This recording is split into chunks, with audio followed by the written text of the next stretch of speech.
2019 മുതൽ കാണാതായ Kozhikode west hill ചുങ്കം സ്വദേശി വിജിൽ മരിച്ചെന്ന വാർത്ത വിശ്വസിക്കാനാവാതെ കുടുംബം.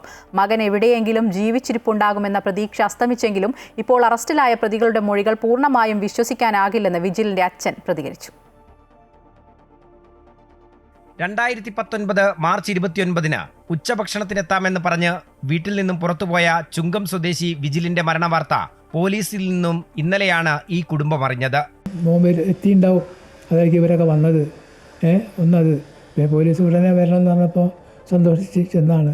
സന്തോഷിച്ച് ചെന്നപ്പോൾ അവിടുന്ന് ഒരു കാമണിക്കൂർ കഴിഞ്ഞപ്പോൾ അവിടെ ഇവിടെ ഇരിക്കുന്ന പോലീസുകാരൊക്കെ എല്ലാം ആകെ ഇങ്ങനെ നിൽക്കുക.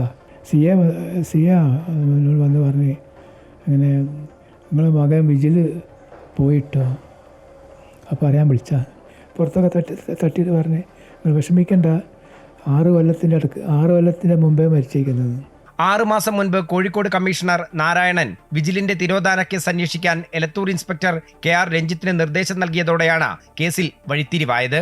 അന്ന് ഒപ്പമുണ്ടായിരുന്ന വിജിലിന്റെ സുഹൃത്തുക്കളായ 3 പേരെ വീണ്ടും ചോദ്യം ചെയ്തതോടെ വിജിൽ അമിതമായ ലഹരി ഉപയോഗത്തിനിടെ മരണപ്പെട്ടെന്ന് തെളിഞ്ഞു. മൊഴി നൽകിയ 35-കാരനായ എരഞ്ഞിപ്പാലം കുളങ്ങരക്കണ്ടി മീത്തൽ KK നിഖിൽ, 37-കാരനായ വേങ്ങേരി തടമ്പാട്ട് താഴം ചെന്നിയാമ്പുയിൽ ദീപേഷ് എന്നിവർക്കായി പോലീസ് കസ്റ്റഡി അപേക്ഷയും നൽകിയിട്ടുണ്ട്. മരണപ്പെട്ട വിജിലിനെ പ്രതികൾ സരോവരം പാർക്കിനടുത്ത് ചതുപ്പിൽ താഴ്ത്തുകയായിരുന്നു. വിജിലിന്റെ അസ്ഥികൾ പിന്നീട് പ്രതികൾ തന്നെ കടലിൽ ഒഴുക്കിയെന്നാണ് മൊഴി. എന്നാൽ നിരവധി തവണ സുഹൃത്തുക്കളോട് തന്റെ മകനെക്കുറിച്ച് അന്വേഷിച്ചിട്ടും ഒന്നും പറയാതിരുന്നവർ ഇപ്പോൾ നൽകിയ ഈ മൊഴികളിലും സംശയമുണ്ടെന്ന് വിജിലിന്റെ അച്ഛൻ വിജയൻ പറഞ്ഞു. ഇവർ 4 അപ്പോൾ ഇവർക്ക് ബോധം വന്നപ്പോൾ ഇവൻ കിടക്കുകയാണോ അല്ലേ, പോലീസ് പറഞ്ഞ അങ്ങനെയാണ്. കിടക്കുന്ന കണ്ടപ്പോൾ ഇവർ കുറച്ച് കഴിഞ്ഞ് എണീറ്റ് പോകുമെന്ന് പറഞ്ഞിട്ട് ഇവർ പോയിക്കാളിനെ. പിന്നെ ഒരു പുറത്തെ തടമ്പാട്ടായി താമസിക്കുന്നത്, മറ്റേ 2ാമത്തെ താടി നിഖിൽ സരോവരത്തിൻ്റെ ഇതിലങ്ങനെ മേലോട്ട് വാഴത്തീത്തി എന്ന് പറയും. അന്നേരം താമസിക്കുന്നത്. കാരണം എരിപ്പാൽ ഞങ്ങൾ 15 കൊല്ലം താമസിച്ചാണ്. അപ്പോൾ ആ ഏരിയ ഒക്കെ നമുക്ക് അറിയുന്നതാണ്.